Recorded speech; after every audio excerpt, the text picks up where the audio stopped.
going down, people? It's your boy, Myer back again with another episode of Here for the Dads podcast. Today, I got a friend of mine we just met in the fatherhood space, and I've been excited about the work he's been doing, the content that he's been putting out, and I begged him to get online with me so we can have a conversation. Just last week, we got on the phone, we got to talking about kids and a lot of other relatable things. So let me introduce to you my new friend, Robbie from Unhinged Podcast. What's going on, brother? Hey, how's it going, man? I appreciate you bringing me on, and he's being real humble here. He didn't have to beg me to come on. I basically begged you to come on to the podcast and join him on here. So I appreciate you having me on.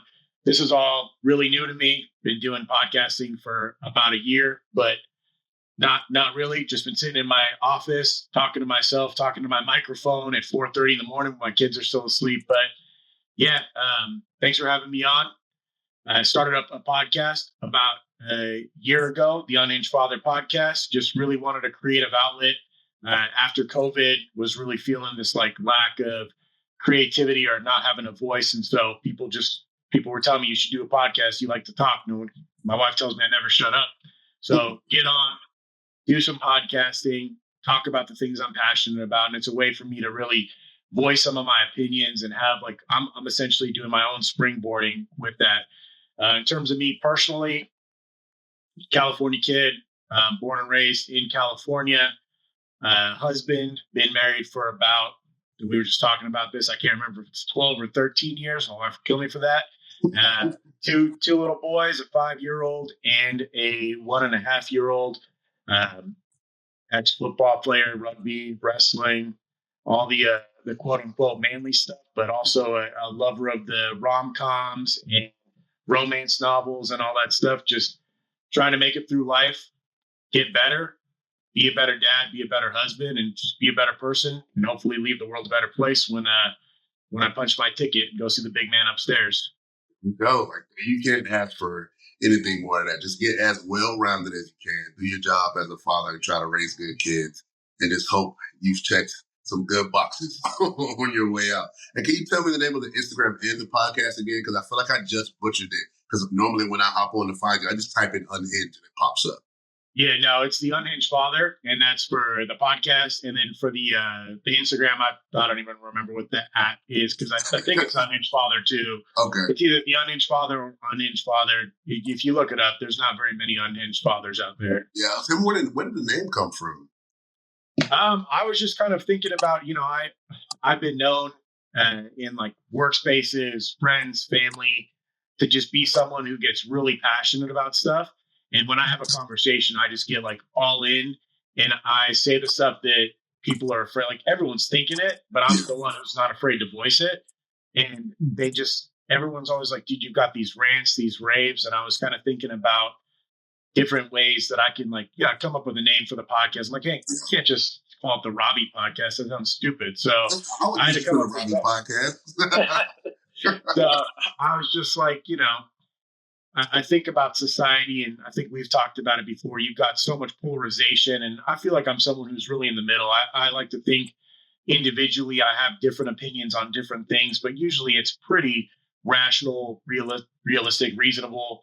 But I always feel like I'm the one who's unhinged. Like I feel like I have the unhinged opinion because I'm so passionate about it. So I was just like, dude, the Unhinged Father, man, for a place where people who feel like they're in a world that's gone nuts, and maybe they're rational, maybe they're not, but they just still feel kind of unhinged. Yeah, and I think we should never look down on somebody who's passionate about something sometimes. Like I think sometimes it's hard to see around it when you're not listening. You know what I mean? So people get freaked out as, oh, they're extremists or they're this. It's like, no, calm down and listen to what he's saying or what she's saying. They're just extremely passionate about it. And I think we see that in our kids too. Do you see a little bit of you in that passionate father type characteristics in your kids? Oh, yeah, 100%. And like the passionate part, I'm not sure if you're familiar that the Enneagram is like a personality chart that me and my wife, we really like. But my number is an 8, which is essentially just like a strong, abrasive, outspoken individual who doesn't give a shit what other people think about them. Mm-hmm. And kind of like in the leadership roles. And that's what I tell my wife all the time. She's like, why are you so angry about stuff? I'm like, I'm not angry. I'm just passionate. And I see that within my kids too. My eldest, kind of a little bit more like my wife. She's more of a perfectionist type person, and she likes to follow the rules and do all that. I'm not a huge rule follower. I've got a strong sense of justice, Yeah. but not necessarily like, I think rules are meant to be bent and broken where they need to be. It's got corners. My eldest is like that. My youngest, man, he's just, everything he does is full speed. Like he just got a little basketball. My son wanted it. He had birthday money. My eldest 5-year-old, he's really into the Minions right now. He loves Despicable Me, and he wanted to go buy a toy. And he had like some money from his birthday, so we said, all right, you could use that money to buy your toy. And of course, my youngest sees stuff. I'm like, all right, you can pick something small. And he finds a basketball. It's in this giant container of like all the big cheap balls, and he found the basketball hidden underneath there. I'm like, how did you even find that? But he's been obsessed with it now, and he screams he calls it basketball, and he just screams it. And the other night, it was like 11:30 at night. He'd been asleep, and he woke up in the middle of the night, and he just starts saying, basketball, basketball. He just starts yelling for his basketball, and then he fell back asleep. But that's just like him. He gets hooked onto something. He runs. He headbutts me. He's a little intense monster. I get hyper focused like that too. Like, especially if I'm in love with something right then and there. That's like that's like literally all I can see during that point in time. What are the negatives of being maybe like extremely passionate or considered unhinged at a younger age that you have to learn how to curb and balance? Well, I think it really, for me, like as I've gotten older, I think what I've learned is that in certain circumstances, I've learned to alter not necessarily who I am, but right, every situation you go into, you want to try and you put your best foot forward. And I've come to the realization that I can be seen as very abrasive and obtuse when I'm going into a circumstance, especially if I disagree or if I have different ideals or values than someone. Yeah. They might see my passion as like an affront to them, where I'm really open to other people having a disagreement with me. I'm someone who loves to argue, not because I like just don't like the other person. I really like to have arguments with people. It's fun. Yeah, it's fun. So I think as I was growing up, when I was younger, I was kind of like this perfect kid, and not perfect, but my family saw me as like good grades, football, captain of the football team, wrestling, work, and I had to fall within this certain structure. And if I didn't, I'd get in trouble or I'd get yelled at.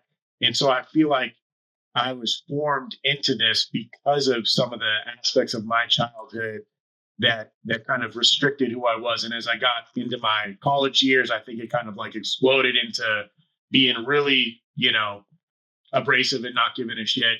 Yeah. And then as I've gotten older and as I've learned more about myself, done more self-reflection, I've learned to harness those things. It's almost like a wave, because I feel like I go through times where I have to hold things back and be less of myself because of whatever circumstance we're in.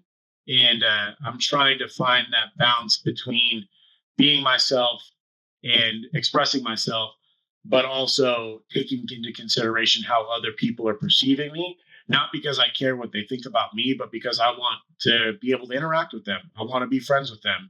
And I don't want that first impression to be this, this guy's a real asshole. I would rather them like me, and then we can have those conversations later. It also doesn't help that I've got resting bee face. My wife tells me, and then also, I'm not super tall, but I'm 6 foot, 275 pounds, like football, wrestling, and that in combination with the face, my wife's like, you're just intimidating already in general. And if you have this abrasive personality, people are like, man, let's steer away from that. Yeah. That's the type of guy I want on my team. Like, for me being a ex-football player too, I'm like, I need that type of person. Those are the people that you need on your side sometimes too. And they could be mistaken, or if they don't understand exactly what you just said. But I think every father, like this is a perfect segue for what we wanted to talk about today, about like sacrificing as fathers. I think every father at some point slips into that same mistake of not being able to find balance. Like, they become a father and they're so passionate about it. And then next thing you know, they understand, yeah, you got to put the kids first, but they put themselves so far behind that they can't even reach back and remember who they were as a person. Can we talk about that? Yeah, no, 100%. And I think that happened to me because, I'm in our family, in our life, right? When it comes to career and jobs and all that stuff, right? I've been doing the same thing for a long time. I'm a recruiter. I've been doing it for a long time. But my wife, she went to law school. She's an attorney. And when we were younger, I didn't. It's funny. I'm ambitious. I work hard. I always do well where I'm at. Mhm. But when I was growing up, people are like, what do you want to be when you're older? And I'm like, once I got past the fact that I was never going to play in the NFL or anything like that, I'm like, I just want to be a good husband. I want to be a good dad. And that's always been a part of my identity, even from when I was in high school. And I think that because I always came with that, like I put career to the back burner. I put different things on the back burner, friends on the back burner, and really focused on being a good dad. I wanted to be the best dad, the best husband I can be, which is a good thing. It's a good thing to focus on that. Yeah. But I lost parts of myself, and that's not a good thing because you get lost in it. And it's not that you're doing these great things for your kids and that's not the good, like, it's not that that's not the good part. That's great. But if you lose yourself, eventually you're going to fall into some sort of either depression Yeah. or mental headspace to where you're not going to be there for your kids. So by rejecting or denying your own personal needs, you're actually eventually going to cause a detriment to your kids. Mm-hmm. You got to create a hole somewhere. I definitely think mothers go through this too. And I think there's also like this outside or external pressure of the environment for moms to be all about the kids. And every time they get on their page is nothing but mom this and stay at home mom that and other moms bashing moms. Like they have a lot of that negative energy. I think for fathers, we do it to ourselves because we know that there's these like top things we got to do, right? There's provide, there's protect, and then there's be present. So it's like, okay, I'm trying to provide and I'm working as hard as I can to make sure I can pay for private school if that's what we want and play all the sports they could ever play if that's what they want to do. And then it's like, but I got to be present. So how do I balance not being here to get those things done so I can provide, but also being here during that same time and then keeping my mental strong enough so that I can protect them from the outside world, protect them from things they may see on the internet, and then at times protect them from ourselves, right? Because we get so emotional. We have so many different battles that we're having either at work or in family. How do we still protect them from that? And as we're doing all of this, we start creating gaps and holes, even in our marriage. I think I had to step back and understand the perspective of what my wife might be going through the same way I had to think about it the other way around. At one point, I started to think like, I miss my wife. And I was like, what do I really mean when I say like I miss my wife? Is it the physical time to spend with her? Is it like this fun personality that I used to get and we're just like flirting all the time? Is it, freaky in the bedroom? Like what is it that I'm missing? And at times it's all of that. You know what I mean? It's I got to figure out a balance the same way she's got to figure out a balance so that we're not creating a gap for ourselves and for our families, if that makes sense. Yeah, no, definitely. It's really, they always have that little pie chart that says like your mental health, like your physical health, work, and like friends, family, social. It's like you got to pick one or two of them because you're not going to be able to do all of them. But I think that sometimes that actually creates like a bad perspective. I think you need to be able to give grace to yourself, but never fully reject or shun any of those, right? Like you can be focused on your family and your mental health, but like you should still try to find time to reach out to friends, reach out to family members, have that time with them. This is a difficult thing to do. I mean, life is hard. If life was easy, everyone would be kicking ass and taking names. Yeah. It's really difficult. It's hard to be a dad. It's hard to be a mom in modern society. And every generation goes through different changes, but we're presented with a unique set of challenges that have hit us, especially in our culture in America as parents, growing up with kids, social media, just this hustle culture, side hustle culture. all of these things can create just an immense amount of pressure on parents in general. And it's really easy to lose track of what's important, what you want to focus on, and like what you want to cultivate when you're within your family. Yeah, and I can say I struggled with that, like being able to answer some of those questions. Like just a few years ago, I had to ask myself, can I be a good husband and a good father? Like, is that even possible? Because I was trying to figure out how to be the best of those things without the grace that you were talking about. You can't do both of those things well unless you give yourself some grace, because there's going to be some falls. You're going to have some weak areas. And at times you're going to have to ask for grace the same way. You know what I mean? If they don't understand what you're going through, you just got to give them some perspective and learn how to communicate and talk to them about what it is that you're going through. And that's something men also have to work on, because a lot of us weren't raised to learn how to do those things and to have those feelings and to, to truly feel them. You know what I mean? And to not see them as weak. Yeah, no, 100%.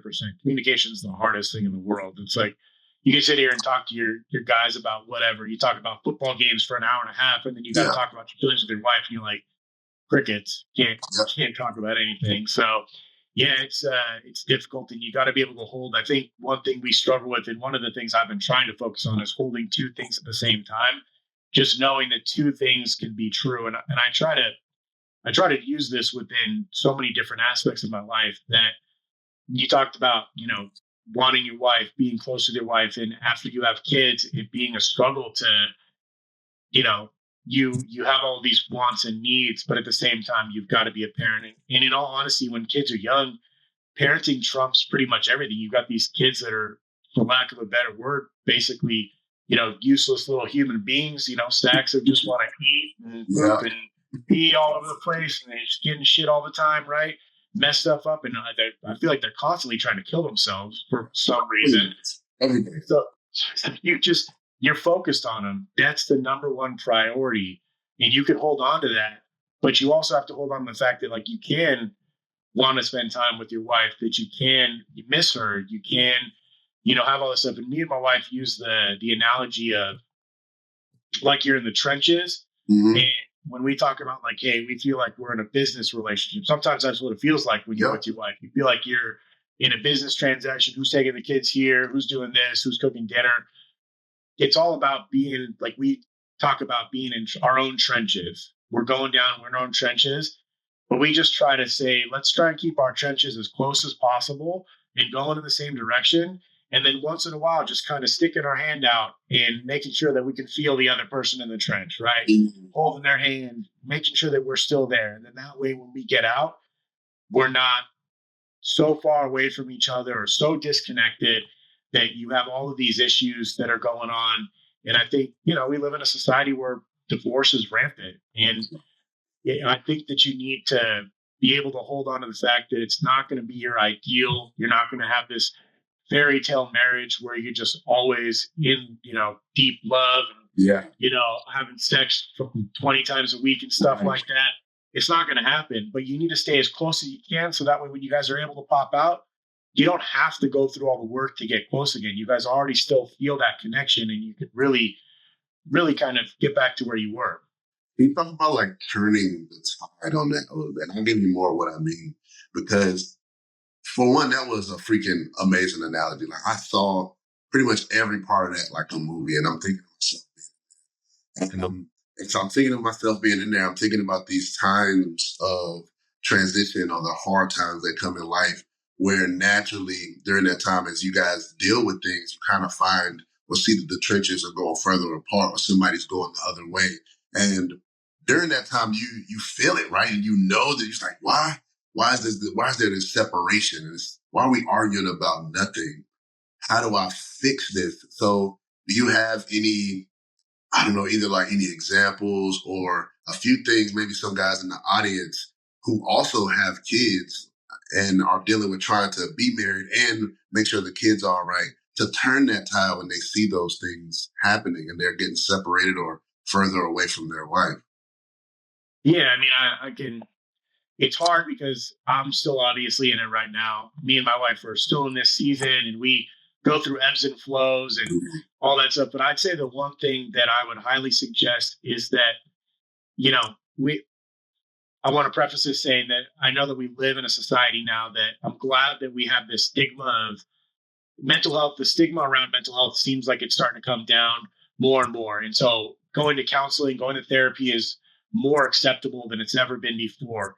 Yeah. My fear is that we go too far in this direction and everyone's just like trying to diagnose stuff. And I'm just prefacing this because Yeah. take it with a grain of salt, what I'm about to say, and do what's best for you. But my wife and I, we went into counseling a couple of times. We've had a couple of counselor, both of them have been really good, and they've really helped us in certain aspects to kind of see where we're at. But you have to Mhm. be open to it as a man, especially because a lot of times what happens, you just get the man who goes in there, the woman just sits there, and it feels like to the man, like, hey, she's just bitching and moaning about everything that we've been talking about for all this stuff. And they're so already defensive. They put a wall up that the counseling really doesn't do anything. They just feel like the counselor's on their the wife's side, or they're like, well, I don't know why we're here. We should just fix it.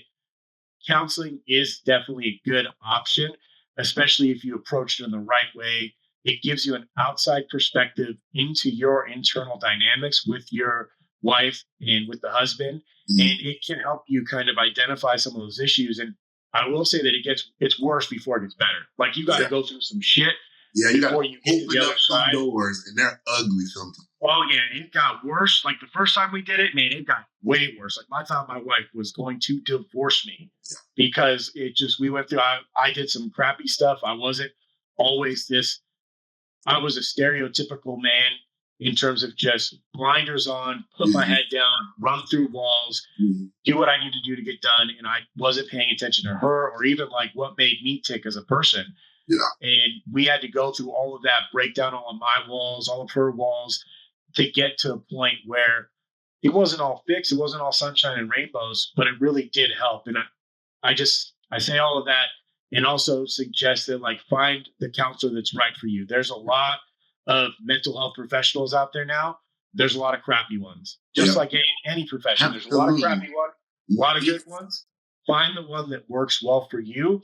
Find one that's not just going to sit there and validate everything that you feel, but someone who's going to push back and push you in directions that are actually going to be helpful. Because if you just want to sit there and, complain and turn on your notes app on your iPhone and talk to yourself and complain into that. Mm-hmm. And I don't think we realize sometimes when we don't do those like active things like going to find a counselor or going to find counsel within your parents, because some people are close to their parents like that, or other friends who are married. When we have those situations, scenarios, and seasons in our life, whatever the bad is and the good, it all trickles down to our kids. Like they're part of everything. Like even the 1-year-old who might not understand what you're saying, they understand the tone. You know what I mean? So they're paying attention, it's trickling into them. And I can only think of moments where me and my wife are in a healthy position, right? So she has no capacity to do anymore. She's tired.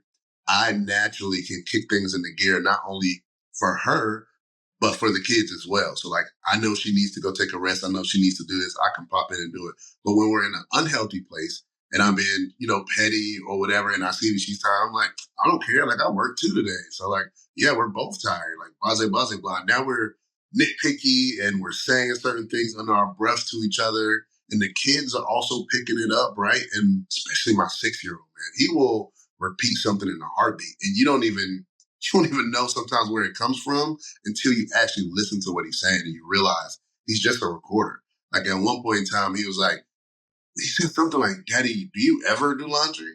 And I'm like, for one, we're not even talking about laundry at all. But I know for a fact that was something my wife had been talking to me about like a week before, like helping just folding clothes. And I was like, you know what? For one, I'm not going to get mad at my son. But two, I'm recognizing that this is something we've been arguing about in front of him. And three, maybe I do need to question myself and be a little bit more genuinely curious about how much I do help around the house. You know what I mean? So healthy or unhealthy, we are a reflection and we do trickle down all of those things to our kids.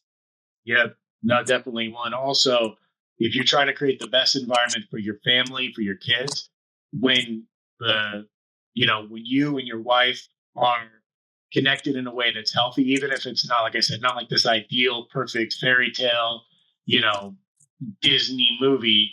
If you really want to create the best environment for your kids, the most nurturing environment, it starts with the parents, right? They have to be in a good spot because it's damn near impossible to create this loving, nurturing environment if you guys are at each other's throats, because kids Yeah. can pick up on it. Even if it's like you do a great job of hiding it, man, kids can feel the vibes that are in there and they can pick up on everything that's going on. So I think that that's a huge thing to focus on.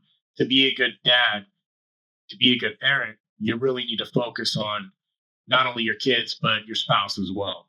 Yeah, and I'll just be vulnerable here. I remember growing up in the house, like I remember a time when my parents would just be this like nonstop, just like bickering. You know what I mean? At times it was way worse than that. And they would just be yelling and I'd find time to either go outside and like leave the space. But because they were like that, and it was constantly almost like they were at each other's throat, they didn't have the emotional availability to give me intimate time, to bring me on the couch and hug on me and love on me and say these things to me. But the thing is, because there's a gap or a hole there, it still has to be filled. So what do? You start looking for that in other places. Luckily, at some point in time, I had coaches who would love on me and show me, intimate time and be able to take me and motivate me in different ways. But there was other times where I didn't have that, right? And now I'm in school, I'm looking and talking to girls, constantly feeling like I got to have somebody with me, constantly feeling like I have to have a girlfriend, having sex at an early age and feeling like that's the only way I can get that. I have to keep that in mind as I'm talking about something that might just seem like it's between me and my wife. It affects everybody in your home and your family. You have to remember that. That's why finding a way to nip it in the bud early, or at least create a system, right? Because sometimes it's not perfect figuring it out. Like you said, it takes time to find a counselor. It can get tiring trying to go through that process over and over again. And sometimes it may even feel like it sucks when you feel like you're like in a business and everything is either contractual or you got to put something in the schedule. But it's about creating a system, because if you don't have something that works between you and your wife, your entire family is going to really like feel the brunt of it, if that makes sense. Yeah, yeah, and I grew up in the same type of environment. Obviously, I don't know exactly what was going on, but my parents, man, they fought a ton. They're divorced now. Probably was great for them, great for everyone, but when they would fight, it was just terrible. Like my house wasn't like a super lovey-dovey house, and like not always like tons of hugs and kisses and stuff like that. But I feel like it's because there was so much tension between the two of them that like us, the kids, we never really got to see what it was like to have like a truly loving relationship. And you're right, like you're modeling for your children what it's like to have a loving relationship. And so if you want them to be able to find that when they're older, not to just go out and look for, cheap love or whatever it is, just like the next thrill, someone to be close to you, just to hold on to. You should really model what it's like to have a truly loving relationship that's not just what they see in a Disney movie or on TV or in online now. And as they get older too, especially for the boys, I think it will be easier for us men to have these conversations with them and talk to them about balance. Because at first, everything is observation. It's everything that they're seeing. Even honestly, when they get older, it's a lot of observation too, but they just don't understand the second step. So as they see us trying to create this balance with work and loving on mom and stuff like that, when they get older, I can say, hey, boys, I know you asking me all these questions. You think we're going to go outside and play baseball, but it's Wednesday night. And, when Wednesday nights, me and mom, we go do this and we go do that. And they see where the priority comes, right? And it's the same thing when it comes from the weekend. It's like, now I'm putting them first for something else. And it's going back and forth. And it's like, hey, guys, I know I said that wasn't going to work, but let me tell you why I have to go work, why I'm doing this, where it's going to affect, different areas and where my priorities still land. And I was doing a lot of observation and understanding that my father was trying to lead by example. But when I switched over into that teenage age and almost adult age, I didn't get any of those explanations. None of that was truly communicated to me. So when things were going wrong, I only saw what it is that was in front of me. And even now to this day, I don't really have the relationship with him that I want to be able to have those conversations, to hear, what it is I did wrong and what I would do differently. I could care less really about like the wrong stuff because I felt the wrong stuff. It's already happened in its past. It's behind me. Tell me what you would have done differently so that I can kind of get to so I won't have those same mistakes, if that makes sense, you know? And that's, I think, what this entire podcast is about, is getting out in front, having the conversations about what we're going through, what we've gone through, the things that possibly might have trickled down, so we can all not just sit here and just complain about it, but figure out ways that we can work together to become better fathers, better husbands, better men, so that we can make our children the same thing, you know, and that goes for the daughters as well. You know what I mean? Yep. Definitely. Well, I think parents sometimes we're weird. We're really weird because, like, sometimes we think that our kids they understand more than we give them credit for sometimes. And sometimes our expectations are way beyond what they're capable of doing. We have it both ways. We just think, they're not going to understand this. I shouldn't even explain it to them. But then we also have this expectation of them, like, you need to be perfect when you're out, shake someone's hand, be this stand-up person. And I think that we do that as parents constantly. We overestimate them in certain aspects and we underestimate them in other aspects. And that's something that we need to do a reflection on as dads, as parents, making sure that we're really trying to understand where our kids are at and meet them there. Yeah. And I think something I got to do a better job at, because as we're talking about communicating with our kids, what we're going through, how we're feeling, and the reason why we're doing certain things, I don't know that I explain to my wife enough what's really going through my head. Like I might have gotten better at like telling them, hey, I'm not in a good space or this or that. And hey, I might need a little bit of help here.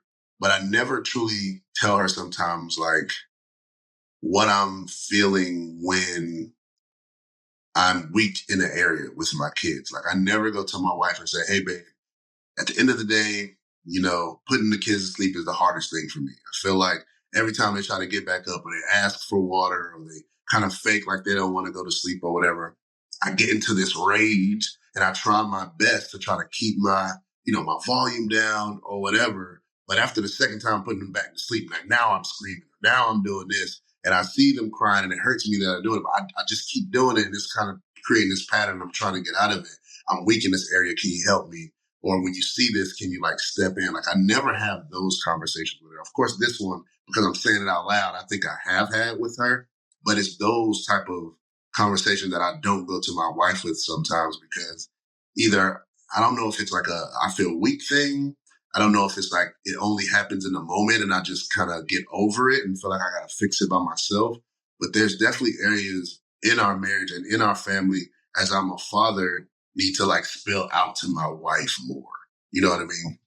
Yeah, definitely. And I fall into that same category. Like I was literally just thinking about my own relationship with my wife, and one of our biggest, not problems, but like hurdles, one of the biggest obstacles that gets in our way with our relationship is just the fact that, you know, she always tells me, you're not Superman, you're not Thor, you can't do everything. And to me, that's just unacceptable. And maybe it's from when I was growing up, call it masculine pride or whatever, you know, I'm cocky. I have this mentality that I should be able to take on anything that comes my way. And it doesn't matter what, because I look at it, it's like, hey, if my wife's tired and she can't do it, it still needs to get done. And if it needs to get done, then I'm going to be the one to do it. And so I think that that's one of the biggest issues that men probably run into is thinking that they can do everything. And as hard as this hurts me to say it, I can't do everything. I'm not strong enough to do every single thing. I'm not good at everything. And there are going to be times where I falter and fail. I think the biggest thing is just saying it, like you said, communicating it to my wife, because she's like, I'm not mad at you for failing. I'm not mad at you because you weren't able to do what you said you were going to do. I'm mad at you because you said you were going to do it and I relied on you for doing it. And she's like, if you just communicated to me that you couldn't do it, even if I told you no, even if I said you still need to do it, like you at least communicated to me and I had an understanding on it. But if you say you could do it, you say you're going to do it, then I have this reliance on you. I expect you to do it. So I think that's a huge thing, like just in terms of the communication aspect of it. It doesn't make sense to us as men sometimes because we're like, well, it doesn't matter. The action still didn't get done. Right. But it doesn't, a lot of times in women's mind, not all women, but a lot of women, they just want to hear you say it. They just want to hear that communicated to them. And it's just like how with a lot of times with men, we're action oriented. We want to get shit done. Sometimes women just want to tell you something. And instead of you telling them a solution or giving them a suggestion, they just want you to listen to them, empathize with them, and hear them. Yeah. Yeah. And I think what you said is so huge. The expectation management in a home is huge. It's like a big part of anything you would probably put into a place at work. You know what I mean?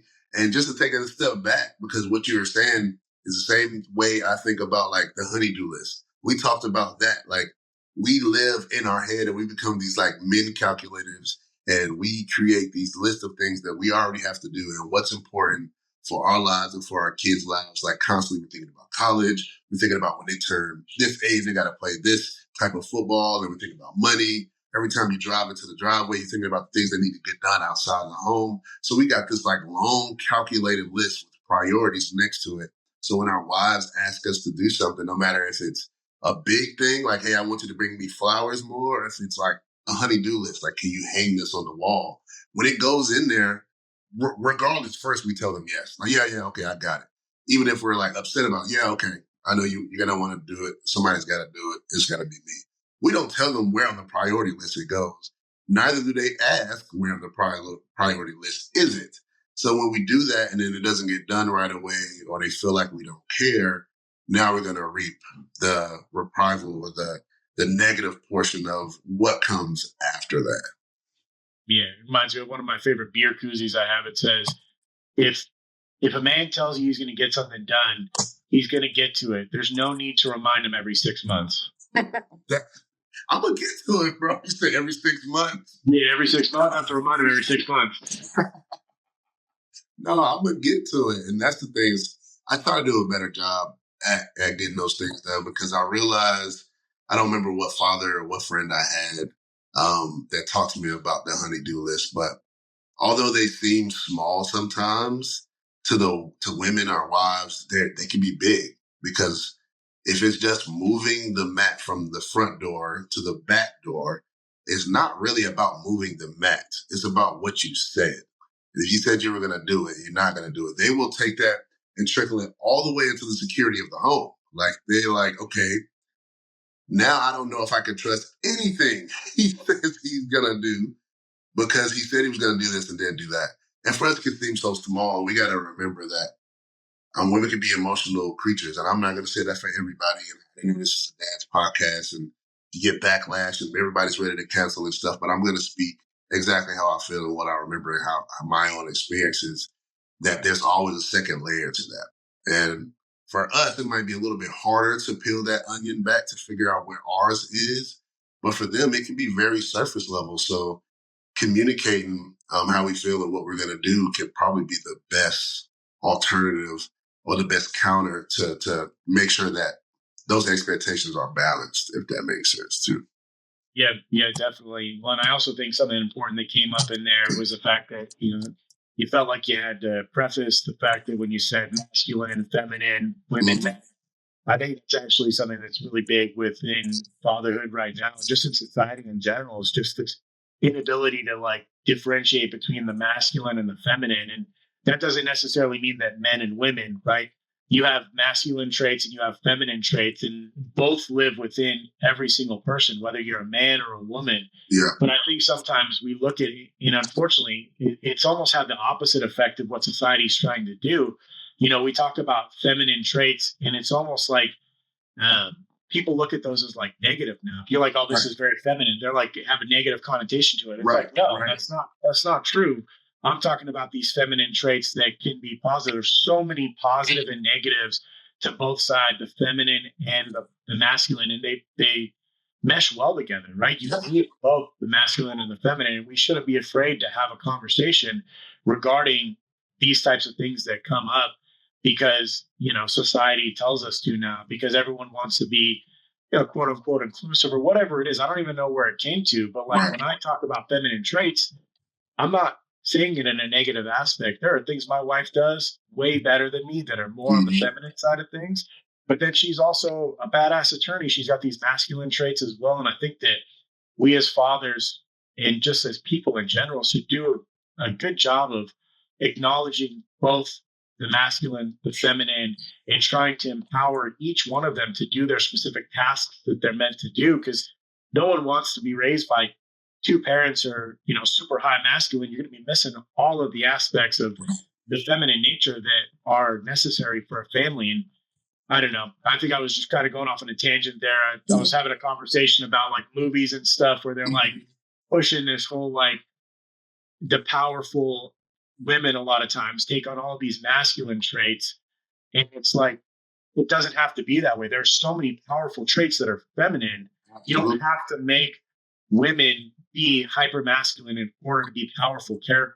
Yeah, and I feel like every single time it's creative that this conversation comes up is because it's a counter to something else, right? And we completely forget when that counter happens that there still has to be balance, because as we're teaching our kids and we're watching them grow and we're understanding who they are, it's good for them to also see that there's balance, because they're going to be trying to see from observation of their family or from people on the outside or wherever they're hearing. There's so many different ways that they can hear things that if they tilt that scale too much, they end up way too far on the masculine side. It's like there's a bunch you're going to be missing. There's a bunch that you're going to be able to give to people. And it's the same way if you go all the way on the other side, like feminine. It doesn't matter who's getting what, but we got to remember to model to our children that people are people. People are different, but there's balance in everybody. And it has to be that way, because if they don't understand that there's balance, when they seem a little bit different from somebody else, they're going to freak out. They're not going to know what to do. They're going to do whatever somebody tells them that they're supposed to do, or they're going to see themselves or identify themselves in a way that somebody else places on them, because they don't understand who exactly that they are, that they're allowed to be different, that they're allowed to find balance within themselves. So I think that's super powerful that you even brought that up, because that starts from a very early age. You know what I mean? Like for my son, my 3-year-old, he loves pink. He loves pink Power Rangers. He'll do pink monster trucks. Like he doesn't care what it is. That's his favorite color. If I sit and allow somebody to tell him that because he likes a certain color, this is who he is, he doesn't get to create that for himself, or who I tell him, that's messed up. You know what I mean? Or if he feels like that person with face. Yeah, it's like dude is 3 years old, and there's balance in everybody. Or if I am way too over masculine in my own home, and I don't let my wife do anything, or I feel super insecure, she tries to pay for a bill, or if she tries to take the trash out, and I model that to my kids, there's still a healthy way to do it. But if it becomes unhealthy, he believes that's what he's got to do. And when he's different from that, he believes he's somebody else. And yeah, I know I probably went on a tangent there too, but you definitely feel where I am. And I think so many people can get freaked out by having these conversations. There's so many different polarizing opinions when it comes to politics and gender and all that. It's like, we have to respect each other's opinions on it, but we still got to find a way to have conversations so we can all find common ground and get to the right answers for ourselves, if that makes sense. I keep saying if that makes sense, and I know it's making sense, but I keep thinking I'm coming off on a tangent, so that's why I keep asking that. I think that's the way to go. Good things, right? He's not afraid to touch his territory. One of the things I try to do is I'm not afraid to dive into different things if we feel something's important. And I think that's, I'm glad you told me that your son's favorite color is pink. I think that's awesome. Yeah. That's great. And if someone said something to my kid, I could, and they're like, "Oh, you like pink, you're a girl." Even if it's a grandparent, I'd be like, right. But I just feel like me as a man, and talking about masculine and feminine again, the way I try to because I do think that and this is specific, I know we're talking about sons a lot. I've got 2 sons. I don't have any daughters yet, so I don't have as much experience. But my job as a dad is to teach them what it's like to be a true man. And I think that we've lost that a little bit in society. And true manliness is not like the 1970s, 1960s versions of that, right? To me, what the type of man I am is that I always joke with people, because I played rugby after college with a bunch of younger kids. I was the old. They just wanted me out there because I was big and strong. But I tell my family, my friends, that I'm the type of guy that will come in and watch How to Lose a Guy in 10 Days, or watch Top Gun and start crying in front of my family and friends when Goose dies. I'm not afraid to share those aspects or say that I like pink or I'll wear pink, but I'm also the type of dude that's going to go on the football field and kick the shit out of you and drive you to the ground, because that's the type of man I am. I take care of what needs to be done, but I'm not afraid to reject some of those feminine aspects of who I am. And I think what you said is really powerful. I think we label people today so much, whether it's gender or masculinity, femininity, or even like race or where you live or social economic stature. Like they put you in a certain bucket, and it's like that's who you are. Yeah. That's not who you are. Mental health, like I have ADHD, like people have mental health depression. There's so many buckets, and people try to stick you in to that bucket. It's like I'm trying to teach my kids that's not who you are. It's a piece of who you are. Yeah. You are yourself. You can be masculine, you can be feminine. If you like the Pink Power Ranger, that doesn't make you a girl. That doesn't make you this certain thing that you're in. It makes you an individual, someone that I care about and someone I'm raising to be a good person. Because at the end of the day, that's all I care about. I don't give a shit about everything else, what bucket people put you in. Are you a good person? Can I get along with you? Can we sit down and have a beer? There we go. Can we sit down and have a beer? Speaking of, I need to fill the fridge back up. What is it, Thursday? It's almost game time.